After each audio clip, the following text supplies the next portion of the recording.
Hello बच्चों, देव coaching के इस प्लेटफॉर्म पे आपका बहुत बहुत स्वागत है। आज के इस वीडियो में हम लोग यह जानेंगे पढ़ेंगे कि नर जनन तंत्र क्या होता है। इसके पिछले वीडियो को आप देख सकते हैं, उसमें मैंने बताया था कि मानव में जो जनन की प्रक्रिया होती है वो कैसे संपन्न होती है। मैंने शुरू से लेकर अंतिम तक का एक समरी आपको दिया हुआ था। उस समरी में मैंने ये बताया था कि जो मनुष्य होते हैं उनके अंदर कैसे जनन की प्रक्रिया पूरी होती है। उन सभी को पढ़ने के बाद से मानव जनन चैप्टर का अगला लेक्चर यह है जिसका नाम है नर जनन तंत्र।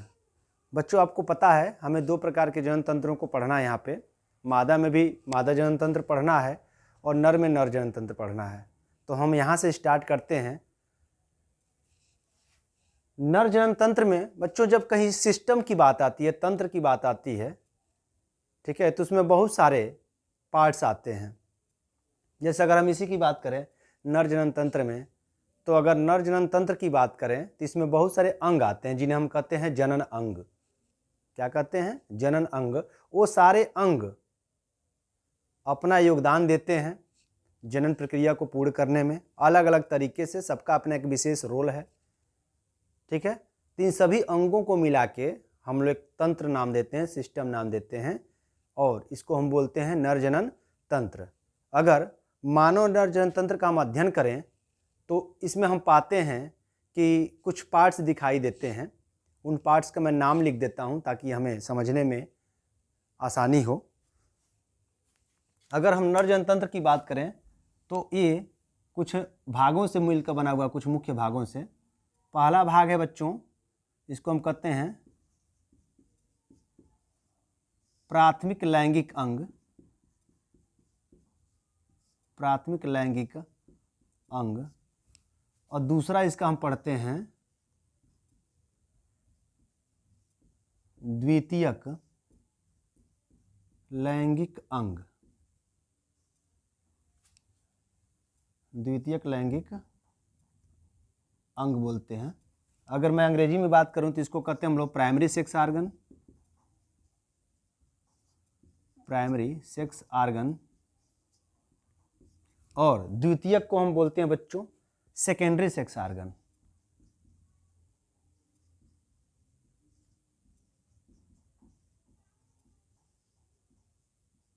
Secondary sex organ. अब नर जनन तंत्र को दो भागों में डिवाइड किया गया है, प्राथमिक लैंगिक अंग, ठीक है, और द्वितीयक लैंगिक अंग। प्राथमिक लैंगिक अंग और द्वितीयक लैंगिक अंग क्यों कहा गया, अलग अलग क्यों कहा गया? बच्चों, प्राथमिक लैंगिक अंग में वृषण आता है। अगर हम बात करें प्राथमिक लैंगिक अंग में कौन आता है? वृषण आता है। और इसको प्राथमिक क्यों नाम दिया गया है? क्योंकि एक विशेष अहम योगदान है, इन सभी अंगों से अलग इसका योगदान है। अगर मैं बात करूँ उस योगदान की तो इसके अंदर बहुत सारे हार्मोन बनते हैं। टेस्टिस के अंदर आपने सुना होगा, ठीक है, बहुत सारे हार्मोन बनते हैं। टेस्टोस्टेरोन का भी नाम आपने सुना होगा। इसके अलावा यह स्पर्म बनाता है। क्या बनाता है? स्पर्म यानी शुक्राणु बनाता है। तो मेन तो काम इसी का हुआ। आपको पता है बिना शुक्राणु के निषेचन की प्रक्रिया पूर्ण नहीं होगी। तो मेन तो गैमेट यही बना रहा है ना, युग्मक, इसलिए इसको नाम दे दिया गया प्राथमिक लैंगिक अंग। ये द्वितीयक लैंगिक अंग का भी योगदान होता है, ये भी अपने तरीके से काम करते हैं। प्राथमिक लैंगिक अंग में अगर मैं बात करूं तो इसमें वृषण आता है, जिसको हम लोग टेस्टिस बोलते हैं। बच्चों, टेस्टिस और टेस्टिज में अंतर होता है। ये देखिए, एक शब्द ये भी है टेस्टिस और यह टेस्टीज। टेस्टीज प्लूरल नंबर है, बहुवचन संख्या है, क्योंकि मनुष्य में दो टेस्टिस होते हैं, इसीलिए इसको हम लिखते हैं टेस्टीज।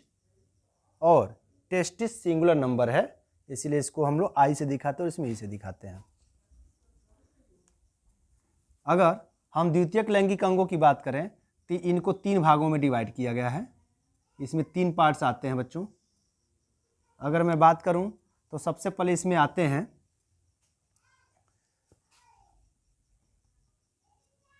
सहायक नलिकाएं। सहायक नलिकाएं। सहायक नलिकाएं आती हैं। फिर इसमें आती हैं बाह्य जननेंद्रिय। और तीसरा जो होता है इसमें, तीसरा जो आता है उसे हम कहते हैं जनन ग्रंथियाँ, जनन ग्रंथियाँ, मैं इनको अंग्रेजी में भी लिख देता हूँ। इसको कहते हैं हम लोग एसेसरी, इसको हम लोग कहेंगे एसेसरी डक्ट, एसेसरी डक्ट्स, इनको हम बोलेंगे बाह्य जननेंद्रिय को हम लोग बोलेंगे बच्चों एक्सटर्नल जेनाइटेलिया, एक्सटर्नल जेनाइटेलिया, और जनन ग्रंथियों को हम लोग बोलते हैं, ठीक है, ग्लैंड्स बोलेंगे बच्चों। ग्रंथियां हैं तो क्या बोलेंगे, ग्लैंड्स बोलेंगे। यानी अगर मैं बात करूं तो ये 3 पार्ट्स जो होते हैं वह सेकेंडरी में आते हैं, द्वितीयक में आते हैं। अब ऐसा नहीं है कि इनका कोई योगदान नहीं है जनन में, इनका भी महत्वपूर्ण योगदान है, लेकिन इसको प्राथमिक इसलिए बोला गया है वृषण को क्योंकि अंदर, इसी के अंदर हम क्या बनते देखते हैं, गैमिट बनता है, और इसी के अंदर हमारे जो मेल की बॉडी होती है या मेल के जो जनन अंग होते हैं उन जनन अंगों के विकास के लिए हार्मोन्स रिलीज होता है, ठीक है। अगर हम बात करें सहायक नलिकाओं में कौन कौन आते हैं, तो सहायक नलिकाओं में बच्चों आप लोग जान लीजिए, सहायक नलिकाओं में हमारी आती है यहाँ पे वृषण जालक, वृषण जालक। इसके अलावा हम देखते हैं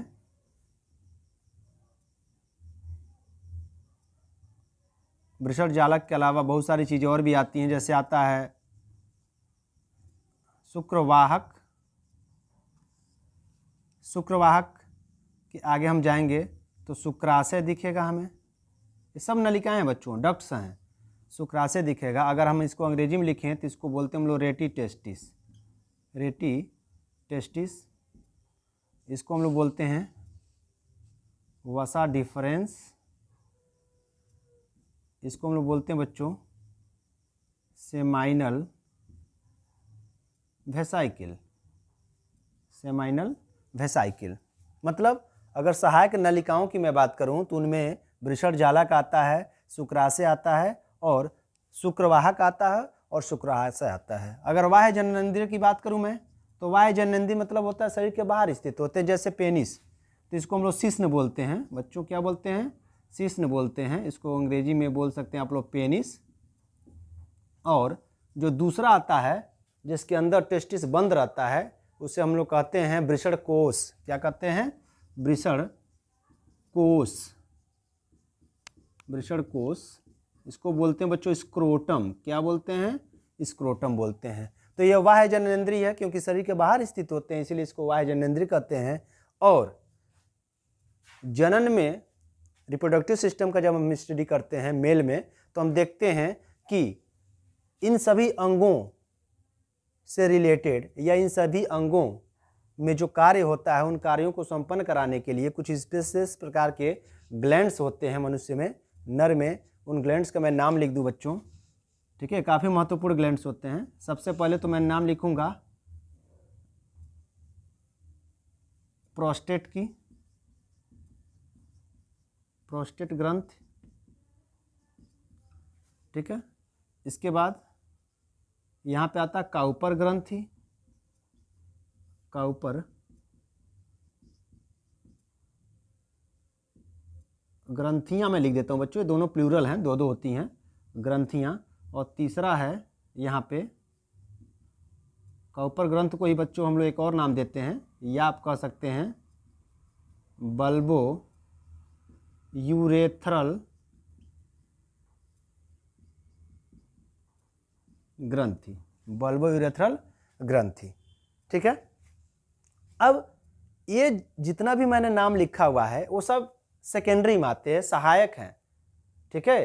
ये कहीं न कहीं क्या करते हैं, जो टेस्टिस के अंदर बने हुए स्पर्म हैं, शुक्राणु हैं, उनको पेनिस तक लाने का कार्य करते हैं। यानी सब हेल्प करते हैं। कैसे हेल्प करते हैं, कुछ जैसे मैंने ग्लैंड्स का नाम लिया है, तो जो ग्लैंड्स होते हैं कुछ सिक्रेटरी पदार्थ सिक्रेट करते हैं अपने बॉडी से, कुछ फ्लूइड सिक्रेट करते हैं जो स्पर्म के साथ मिल जाता है। और आपने सुना होगा स्पर्म के साथ जो फ्लूइड होता है, उस फ्लूइड और स्पर्म को हम लोग एक साथ मिलाकर मिक्स रूप में क्या बोलते हैं, सीमेन बोलते हैं, यानी वीर्य बोलते हैं।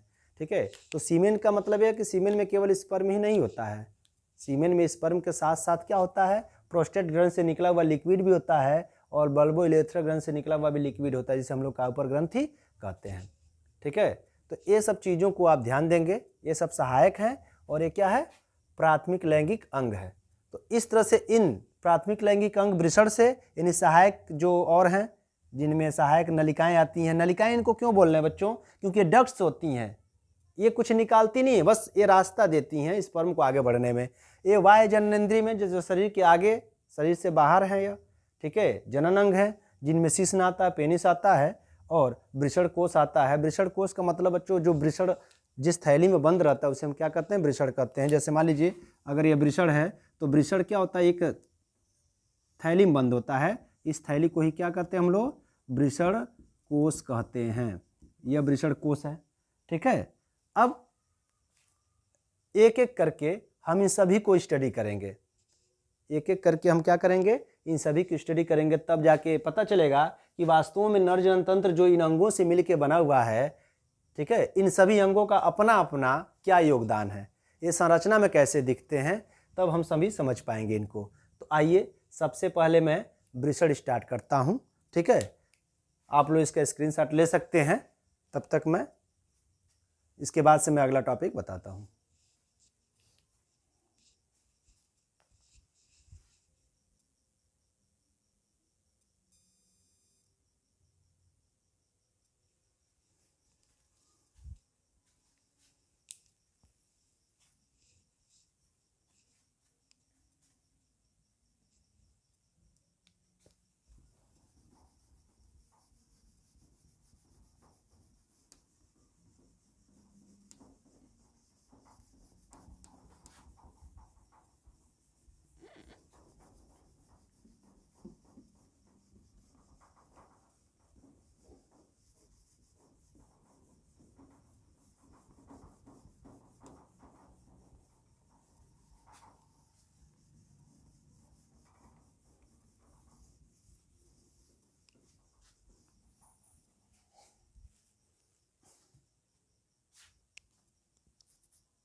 ओके बच्चों, आपने नोट कर लिया होगा। अब हम नर जनन तंत्र का डायग्राम बनाने जा रहे हैं। अभी आपने देखा कि नर जनन तंत्र दो भागों से मिलकर बना था, एक था प्राथमिक लैंगिक अंग और दूसरा पार्ट था सहायक जो थे लैंगिक अंग। प्राथमिक लैंगिक अंग में एक ही आता है जिसका नाम है टेस्टिस, वृषण, और सहायक में बहुत सारे आपने देखा जिसमें एक्सटर्नल जेनेटिलिया, बाह्य जननेंद्रिय देखा, कुछ ग्रंथियों के नाम सुने और साथ ही साथ डक्ट्स, बहुत सारे नलिकाओं के बारे में आपने देखा। ठीक है, अब नर जनतंत्र का जब हम अध्ययन करते हैं तो नर जनतंत्र दिखता कैसे है, उसमें कौन से पार्ट्स कहाँ कहाँ लगे होते हैं, तो मैं यहाँ पे डायग्राम बना रहा हूँ, आप इसको देखें। टेस्टिस की संख्या जो होती है बच्चों वह 2 होती है।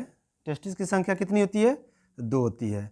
टेस्टिस है और टेस्टिस जिस थैली में बंद होता है उस थैली को हम लोग क्या कहते हैं बच्चों, स्क्रोटम कहते हैं, हम लोग इसको कहते हैं वृषण कोष। यह टेस्टिस है और टेस्टिस के इसी ऊपर से मैं नेमिंग कर दूंगा बच्चों, ये वसा एपिडाइडमिस लगा होता है, अधिवृषण इसको कहते हैं। एक टेस्टिस यहाँ है और एक टेस्टिस यहाँ है, 2 टेस्टिस होते हैं। ठीक है, यहाँ पे इससे अधिवृषण जो लगा होता है और यहाँ से देखिए बच्चों एक नली निकलती है जिसको आप लोग कहते हो शुक्रवाहिनी। क्या कहते हो, शुक्रवाहिनी। ये शुक्रवाहिनी क्यों कहते हैं इसको, क्योंकि ये शुक्राणु को लेके आगे बढ़ती है, वृषण से जो शुक्राणु बनते हैं वो शुक्राणु को लेके आगे बढ़ती है और ये आगे कहाँ तक जाती है, तो ऊपर एक ब्लैडर होता है बच्चों जिसको आप लोग यूरिनरी ब्लैडर बोलते हैं। यह देखा जाए तो ये ब्लैडर, यूरिनरी ब्लैडर, ठीक है, जिसमें किडनी से फिल्टर होके यूरिन आया रहता है। यूरिन किडनी से फिल्टर होके क्या होता है, इसके पास आता है, जिसको हम लोग यूरेटर बोलते हैं। ठीक है, यह यूरिनरी ब्लैडर है।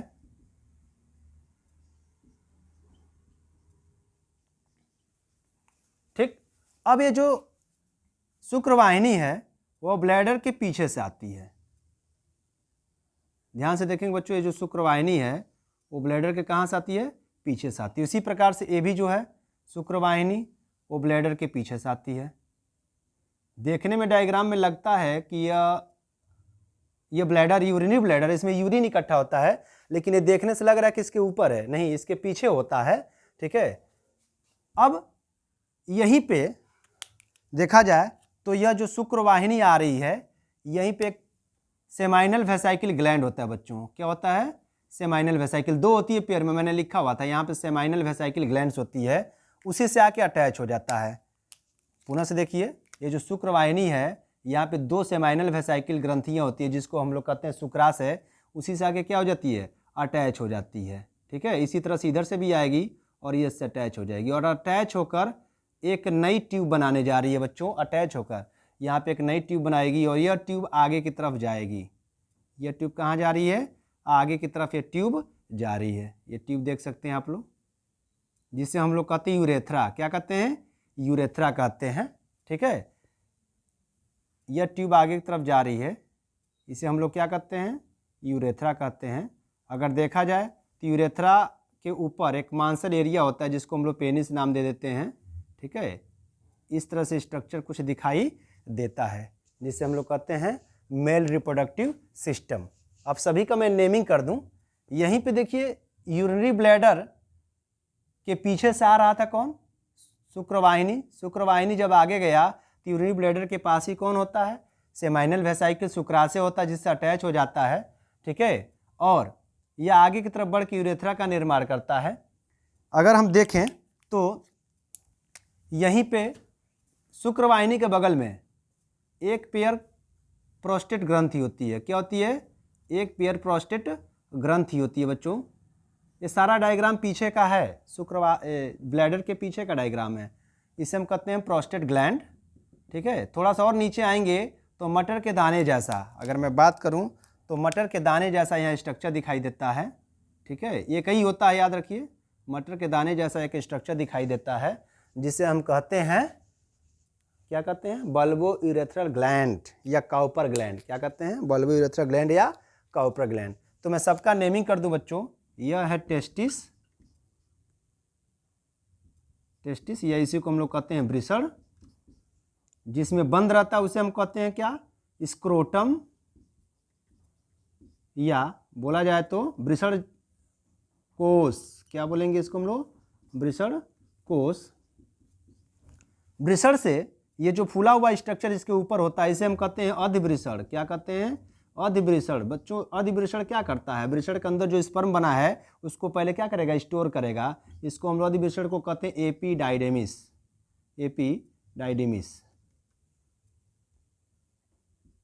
एपिडाइडाइमिस। ये हो गया आपका एपिडाइडेमिस। फिर एपिडाइडेमिस से स्पर्म निकलते हुए इस नली से जाता है, जिसे हम कहते हैं शुक्रवाहिनी, शुक्रवाहिनी।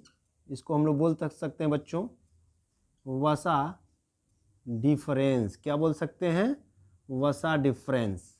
ठीक है, इसके बाद इधर भी वही चीज़ है, टेस्टिस एक पेयर है, शुक्रवाहिनी भी क्या है, एक पेयर है। ये आ रही है आगे की तरफ और प्रोस्टेट ग्लैंड से मिल जा रही है। ये जो रेड कलर का मैंने बनाया हुआ है वो क्या है, प्रोस्टेट ग्लैंड, प्रोस्टेट ग्रंथि इसको हम लोग बोले हैं, नाम लिए थे प्रोस्टेट ग्रंथि। अगर मैं अंग्रेजी में इसको लिखूं तो कहलाएगा प्रोस्टेट ग्लैंड। ये पेयर में होता है, याद रखिएगा। प्रोस्टेट ग्लैंड के जस्ट नीचे, प्रोस्टेट ग्लैंड के सॉरी, ये प्रोस्टेट ग्लैंड नहीं है, इसका नाम है शुक्राशय। क्या नाम है, शुक्राशय। इसको हम लोग बोलते हैं बच्चों सेमाइनल वेसाइकिल। क्या बोलेंगे, सेमाइनल वेसाइकिल। हाँ, उसके नीचे जो एक पेयर और है इसको हम कहते हैं प्रोस्टेट ग्रंथि, प्रोस्टेट ग्रंथि।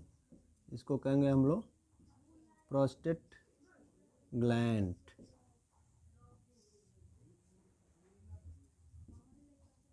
काउपर ग्रंथि या बल्बो यूरेथ्रल ग्रंथि। ठीक है बच्चों, ये हो गया। फिर ये आगे की तरफ जब जाता है तो इसे हम कहते हैं यूरेथ्रा। क्या कहते हैं? यूरेथ्रा या मूत्र मार्ग। क्या कहेंगे? मूत्र मार्ग, या इसी को हम लोग बोलते हैं यूरेथ्रा। ठीक है, आगे की तरफ ये हिस्सा जो होता है इसे हम बच्चों बोलते हैं ऊपर वाले हिस्से को पेनिस। ठीक है, और इसे हम कहते हैं जो उठा हुआ भाग होता है, उभरा हुआ भाग होता है, इसे हम कहते हैं ग्लांस पेनिस। Glans penis. ठीक है, तो इस तरह से ये सारा पार्ट कैसा है? मेल रिप्रोडक्टिव सिस्टम का पार्ट है, जिसमें टेस्टिस जो होते हैं 2 होते हैं। मैं एक बार और रिवाइज करते चलो, टेस्टिस की संख्या 2 होती है। तो यहाँ पर मैं लिख देता हूँ। ठीक है, पहली बात, ठीक है, 1 पेयर टेस्टिस। ठीक है, 1 पेयर क्या होंगे? यहाँ पे टेस्टिस होंगे। दूसरी बात, वसा डिफरेंस भी क्या होगी?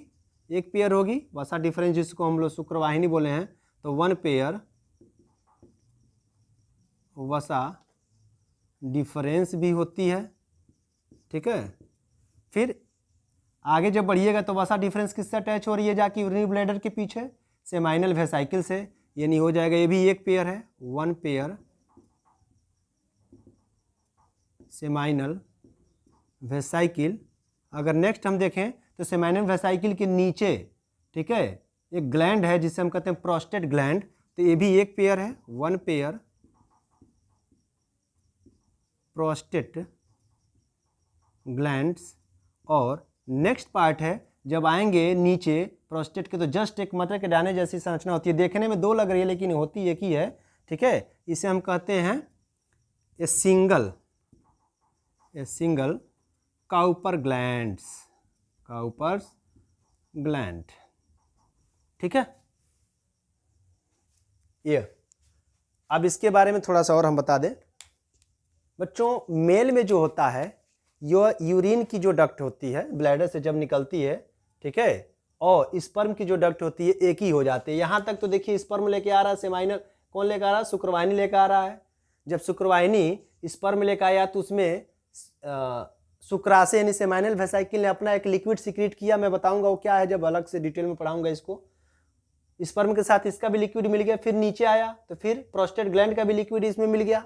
फिर नीचे आया तो काउपर ग्लैंड का भी लिक्विड मिल गया। यानी 3 सिक्रीशन इसमें है। जो स्पर्म आ रहा है उसके अंदर 3 सिक्रीशन है। कौन कौन? पहली बात तो आपका सेमाइनल वेसाइकिल से भी लिक्विड सीक्रेट हुआ है जो स्पर्म मिल गया। दूसरी बात प्रोस्टेट ग्लैंड से भी लिक्विड सीक्रेट हुआ है जो स्पर्म के साथ मिल गया। तीसरी बात काउपर ग्लैंड से भी लिक्विड सीक्रेट हुआ है जो स्पर्म के साथ मिल गया। यानी वो तीनों लिक्विड जो इनसे सीक्रेट हुए हैं और स्पर्म, इन चारों को मिला के, इसके अलावा बहुत सारे और भी प्रोटीन्स वगैरह होते हैं, इन सभी को मिलाकर हम लोग बोलते हैं सीमेन, यानी वीर्य बोलते हैं। यानी वीर्य में बस स्पर्म ही नहीं होते हैं, इन सब के सीक्रेशन भी होते हैं। ठीक है, अब यह जब आके अगली नली में खुलते हैं तो इसी नली में यहाँ से बच्चों क्या होता है? यूरिन भी ट्रांसफर होता है और इसी रास्ते से स्पर्म यानी सीमेन भी ट्रांसफर होता है। इसीलिए मेल में जो होता है वह जो इजैकुलेटरी डक्ट है यानी स्पर्म ट्रांसफर करने की नली और यूरेथ्रा यानी यूरिन की नली दोनों सिंगल ही होती है, जबकि फीमेल में ऐसा नहीं है। फीमेल में यूरिनरी नली अलग होती है यूरिन वाली, ठीक है, और जो होती है वेजाइनल ओपनिंग अलग होती है। यह डिफरेंट है, दोनों के रिप्रोडक्टिव सिस्टम एक कॉमन डिफरेंट है। ठीक है, यहाँ पे बच्चों एक लॉजिक या कॉन्सेप्ट वाली बात मैं बता दूं आपको। यूरिन होता है हल्का सा अम्लीय। यूरिन कैसा होता है? हल्का सा अम्लीय होता है। इस रास्ते में जिसको मैंने बोला मूत्र मार्ग यूरेथ्रा, इस रास्ते में यूरिन अगर रहता है, ठीक है, तो एसिडिटी रहेगी इस रास्ते में, और उस समय अगर स्पर्म आता है इस रास्ते से तो स्पर्म डिस्ट्रॉय हो जाएंगे। एसिडिटी के असर में क्या हो जाएंगे? स्पर्म डिस्ट्रॉय हो जाएंगे। तो नेचर ने क्या बनाया हुआ है? नेचर ने यहाँ पे प्रोस्टेट ग्लैंड दिया हुआ है। वो प्रोस्टेट ग्लैंड क्या करता है? अपने अंदर से कुछ केमिकल सीक्रेट करता है जो स्पर्म के साथ मिक्स हो जाते हैं, और जब आगे बढ़ते हैं तो अगर यहाँ पे हल्का फुल्का अगर यूरिन भी है, एसिडिटी है, तो प्रोस्टेट ग्लैंड से जो चीज़ निकला हुआ है वो क्षारीय होता है। कैसा होता है? क्षारीय होता है। यानी वो क्षारीय पदार्थ जब इस रास्ते में आता है तो एसिडिटी को न्यूट्रल कर देता है, जिससे स्पर्म डिस्ट्रॉय नहीं होते हैं, ठीक है, डेड नहीं होते हैं। क्लियर? अब मैं आप सभी के लिए एक क्वेश्चन दे देता हूं, एक क्वेश्चन आपके लिए छोड़ता हूं। देखते हैं कितने बच्चे आप में से इस क्वेश्चन का जवाब कमेंट में लिख कर भेजते हैं। आपका प्रश्न है, मैं यही नोट कर देता हूं कि ये आपका क्वेश्चन है अगर मनुष्य में से प्रोस्टेट ग्रंथि को निकाल दिया जाए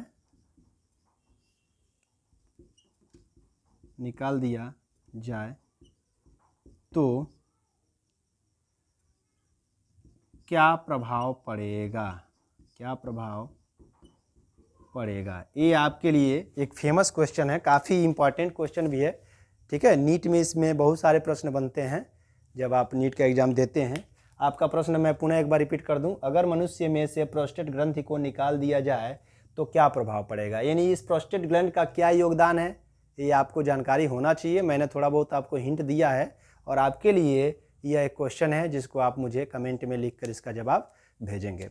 बच्चों, ये जो मेरा वीडियो है या लेक्चर है वो किसी भी बोर्ड के बच्चे पढ़ सकते हैं, जैसे ICSE हो गया, CBSE हो गया और UP बोर्ड, ये तीनों के लिए है। इसीलिए मैंने हर नाम को इंग्लिश में और हिंदी दोनों में लिखा हुआ है, यानी आप तीनों बोर्ड के बच्चों के लिए एक काफ़ी हेल्पफुल वीडियो है, ठीक है। हमारा प्रयास है कि हम आपके लिए बेटर शिक्षा प्रदान करें, ठीक है, एक कॉन्सेप्ट के साथ, पूरे एक समरी के साथ, ताकि आप समझ पाएँ, ठीक है। अगर किसी प्रकार का कोई डाउट होता है, ठीक है, आप अगर किसी चीज़ को नहीं समझ पाए हैं, अगर दोबारा से समझना चाहते हैं, या कोई भी ऐसा नाम जो आप पहली बार सुने हैं या जिसको जान ही नहीं रहे कि क्या है, या अभी तक भी नहीं समझ पाए हैं, तो आप कमेंट में ज़रूर लिखिएगा कि सर आप इसको एक बार हमें बता दें, ठीक है। हमें बहुत खुशी होगी आप लोगों का हेल्प करके, क्योंकि हमारी कोचिंग संस्था देव कोचिंग सेंटर आप ही के लिए है, ठीक है। और हमारा प्रयास होता है कि हम बच्चों